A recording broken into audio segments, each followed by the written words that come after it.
आप सभी का हमारे इस चैनल पर। दोस्तों, अगर आप भी अपनी लाइफ में कुछ नया सीखने की चाह रखते हैं तो इस चैनल को अभी सब्सक्राइब कर लें।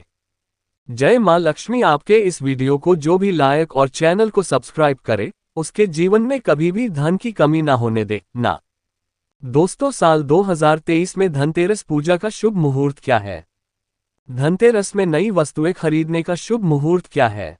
बर्तन कांच के खरीदे या स्टील के या पीतल के खरीदे या के खरीदे? झाड़ू कब खरीदे, दीपावली पर या धनतेरस पर? ये सभी जानकारी आज के इस वीडियो में बताऊंगा। तो इस वीडियो को अपने सुनहरे जीवन को बेहतर बनाने के लिए, चमकाने के लिए इस वीडियो को पूरा जरूर देखना। आज मैं भगवान धनवंतरी की सौगंध खाता हूँ। अगर आप धनवान ना बन जाए तो मुझे बताना, आपकी खाली झोली खुशियों से भर जाए। भगवान धनवंतरी और माता लक्ष्मी आपके जीवन में ऐसा परिवर्तन लाएंगे जो आपको जिंदगी भर याद दिलाएगा कि ऐसा धनतेरस सभी के जीवन में आ जाए।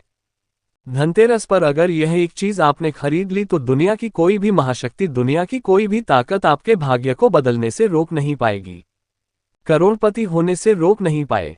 सच्चे हृदय से पूरा वीडियो जरूर देखना, एक लाइक जरूर करना, तो कमेंट बॉक्स में अपनी राशि भी डाल दीजिएगा। यदि आपकी राशि के अनुसार हमारे पास कोई उपाय होगा तो वहां आकर हम आपके कमेंट के रिप्लाई में बता देंगे। दोस्तों, हर साल कार्तिक माह कृष्ण पक्ष की त्रयोदशी तिथि को धनतेरस मनाया जाता है। पंचांग के अनुसार इस साल 10 नवंबर 2023 को दोपहर 12:35 से धनतेरस की शुरुआत होगी और ये 11 नवंबर 2023 को दोपहर 1:57 पर इसका समापन होगा। धनतेरस पर पूजा का शुभ मुहूर्त शाम 6:20 से शुरू होगा, जो कि रात 8:20 तक रहेगा। इतनी प्रारंभ 10 नवंबर 2023 को दोपहर 12:35 से शुरू होगा, जो कि अगले दिन 11 नवंबर को 1:35 में समाप्त होगा। दोस्तों, धनतेरस पर खरीदारी का शुभ समय धनतेरस पर सोने, चांदी और बर्तन या घर का कोई भी सामान खरीदने का शुभ मुहूर्त है। दोपहर 2:35 से शाम 6:40 तक रहेगा। अगर आप इस दिन खरीदारी नहीं कर पाए तो आप अगले दिन यानी 11 नवंबर को दोपहर 1:56 तक खरीदारी कर सकते हैं, क्योंकि धनतेरस तिथि अगले दिन दोपहर तक रहेंगी। जो लोग मुहूर्त पर खरीदारी करते हैं उनके जीवन में भगवान धनवंतरी साक्षात उनके घर में माता लक्ष्मी सहित आगमन करती है, और यह आगमन ऐसा होता है कि उनके यहाँ कलश से भरा धन होता है, सोने चांदी के सिक्के होते हैं और घर की सुख समृद्धि बढ़ाने के लिए तथा बीमारियों को भगाने के लिए उनके कलश में ये सभी सामग्री मौजूद होती है। दोस्तों, इसीलिए मुहूर्त पर खरीदारी करें। जो लोग मुहूर्त पर खरीदारी करते हैं तो उनके जीवन में कई लाख गुना बढ़कर वन ऐश्वर्य, सुख समृद्धि, धन संपदा उत्पन्न, जीवन साथी और कार्य क्षेत्र में बढ़ोतरी होती है। संतान और पति के साथ संतान का भविष्य भगवान धनवंतरी तय करते हैं। मां लक्ष्मी तय करती है और आपके घर की नींव इन्हीं के हाथों में आ जाती है। इसलिए शुभ मुहूर्त में करें खरीदारी। दोस्तों, अब आइए जानते हैं कि धनतेरस के दिन हमें कौन कौन सी वस्तुएं खरीदना चाहिए। जानकारी बताने से पहले सच्चे दिल से भगवान धनवंतरी के लिए एक लाइक जरूर करें, क्योंकि ये दिन भगवान धनवंतरी को समर्पित है, माता लक्ष्मी को समर्पित है। दोस्तों, 5 दिनों तक चलने वाली दीपावली के महापर्व में धनतेरस का त्योहार सबसे पहले दिन मनाया जाता है और हिंदू पौराणिक मान्यता के अनुसार धनतेरस की तिथि पर भगवान धनवंतरी का जन्म हुआ था। भगवान धनवंतरी को आयुर्वेद और अच्छी सेहत के देवता के रूप में पूछा जाता है। दिवाली पर धनतेरस के दिन भगवान धनवंतरी की पूजा करने से जीवन में सुख समृद्धि, ऐश्वर्य और अच्छी सेहत का आशीर्वाद प्राप्त होता है। साथ ही इस दिन खरीदारी करना भी बहुत शुभ माना जाता है। धनतेरस के दिन हर तरह के शुभ कार्य प्रारंभ किए जा सकते हैं।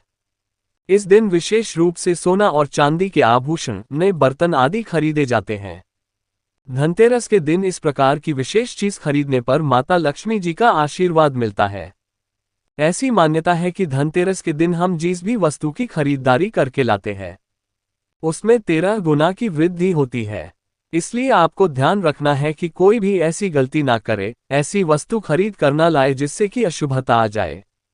ये चीजें कौन सी है, खासकर मैं आज की वीडियो मैं आपको बताऊंगा कि आपको इन 13 विशेष चीजों में से आपको कुछ ना कुछ वस्तुएं खरीदनी ही चाहिए। अगर आप सभी 13 वस्तु ना खरीद पाएं, उनमें से जो भी आपका सामर्थ्य है वह वस्तु आप घर पर खरीद कर ला सकते हैं।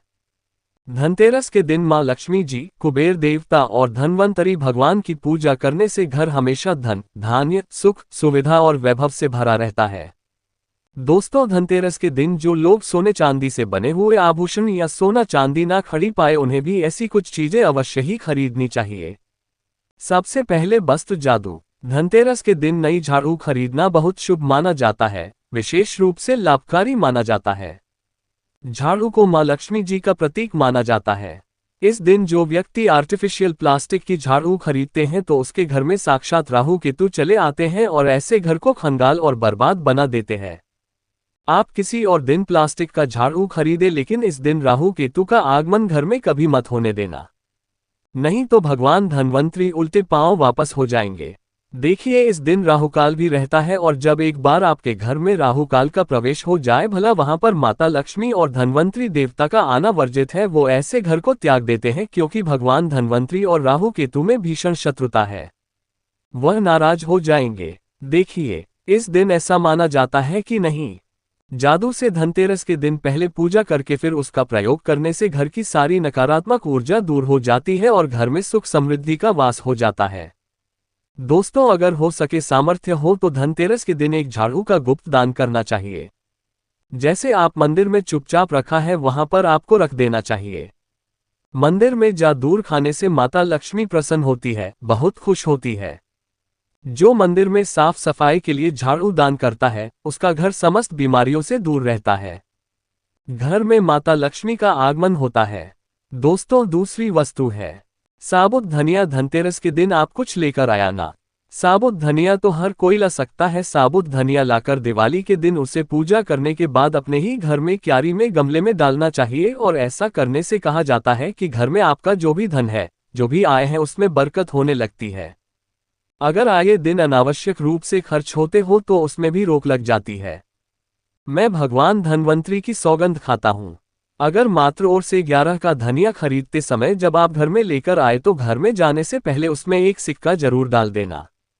धनिया में जब आप एक सिक्का आप घर पर लेकर प्रवेश करते हैं तो साक्षात भगवान धनवंतरी अपने दोनों हाथों में कलश लेकर तथा माता लक्ष्मी को साथ लेकर घर में प्रवेश करेंगे। ये शास्त्रों में प्रमाणित उपाय हम आपको बता रहे हैं, ये उपाय कभी खाली नहीं जाता।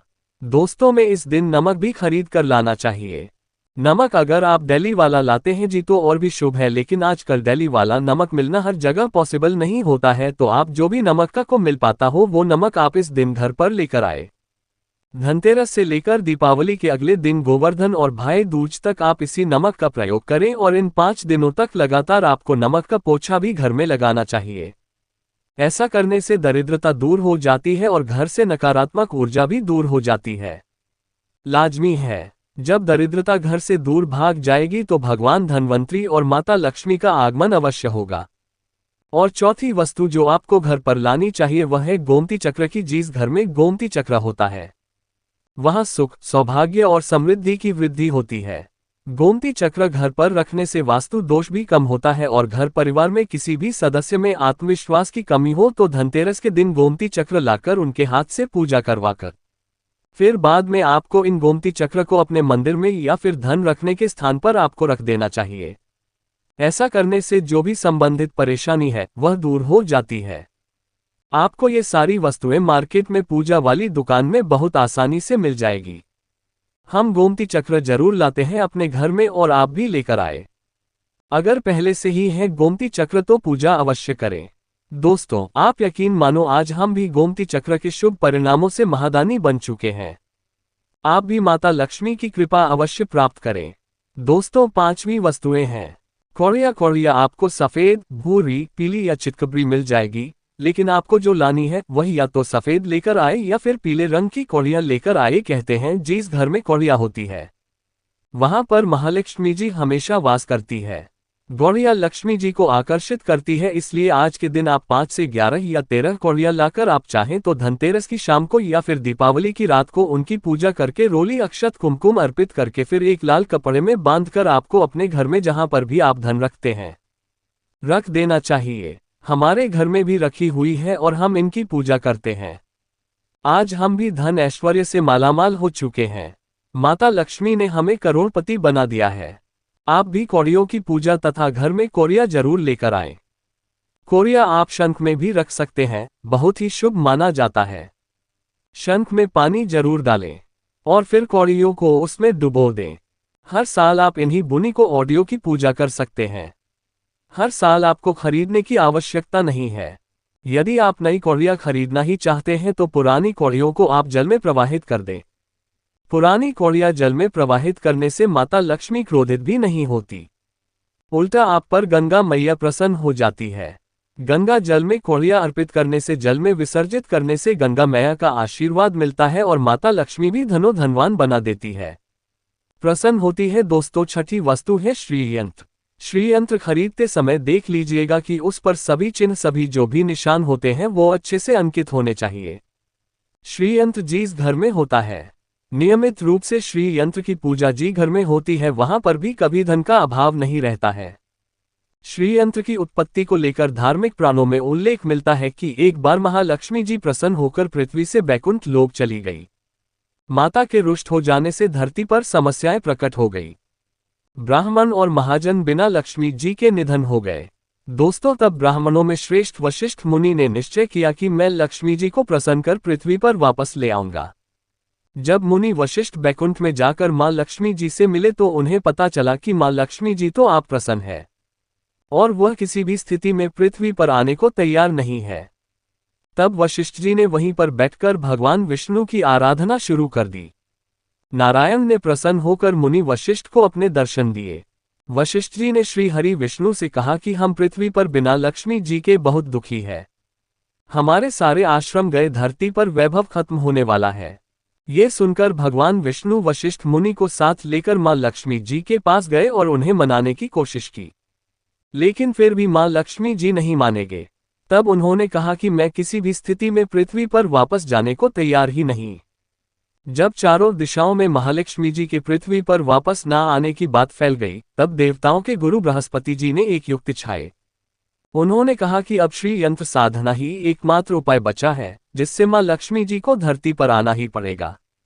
गुरु बृहस्पति जी के निर्देशों से श्रीहरि ने धातु पर श्रीयंत्र का निर्माण किया और उसे मंत्र सिद्ध प्राण प्रतिष्ठा युक्त करते हुए दीपावली के 2 दिन पूर्व धन त्रयोदशी को श्रीयंत्र पर स्थापित करके विधि विधान से उसका पूजन किया। पूजन समाप्त होते होते माता लक्ष्मी जी को वहां आना ही पड़ा। दोस्तों, और वह बोली कि मैं किसी भी स्थिति में यहां आने का लिए तैयार नहीं थी। ये मेरा प्राण था, परंतु बृहस्पति जी की युक्ति से मुझे आना ही पड़ा। श्रीयंत्र मेरा आधार है और इसी में मेरी आत्मा भी बसती है। यही कारण है कि धनतेरस के दिन श्रीयंत्र खरीदना चाहिए और अपने घर में स्थापित करना चाहिए। दिन भूलकर भी लोहे के बर्तन कभी नहीं खरीदने चाहिए। अब लोहे में कौन कौन से बर्तन आते हैं, आइए जानते हैं। देखिए, काफी पुरानी बात है जब हमें शास्त्रों के अनुसार इतनी नॉलेज नहीं थी। जब हम लोहे का बर्तन धनतेरस के दिन खरीद लाए थे तो हमारे घर में राहु केतु का वास हो गया था और हमें काफी बर्बादी का सामना करना पड़ा था। बीमारियां भी घर में आ गई थी, क्योंकि धनतेरस के दिन राहु काल रहता है। इसीलिए आप भी गलती से भी लोहे के बर्तन कभी घर में मत लाना। इस दिन कांच की प्लेट घर में लाने से राहु काल प्रवेश करता है। लोहे के बर्तनों में जैसे कि कढ़ाई है, लोहे का चमचा है, लोहे की जाली, लोहे की गाड़ियां आदि धनतेरस पर नहीं खरीदना चाहिए। शनि महाराज भी क्रोधित हो जाते हैं। तो साध्वी वस्तु है 7 मुखी रुद्राक्ष की माला या फिर 7 मुखी रुद्राक्ष। अगर आप धनतेरस के दिन 7 मुखी रुद्राक्ष को घर पर लाते हैं और फिर उसकी विधि विधान से पूजा करते हैं, या भगवान शिव की पूजा में आप इस रुद्राक्ष को प्रयोग करते हैं, किसी भी मंत्र का जाप करते हैं, तो उससे भी आपके घर में कभी परेशानी नहीं आती। इसी प्रकार का कोई अकाल मृत्यु का भय नहीं रहता।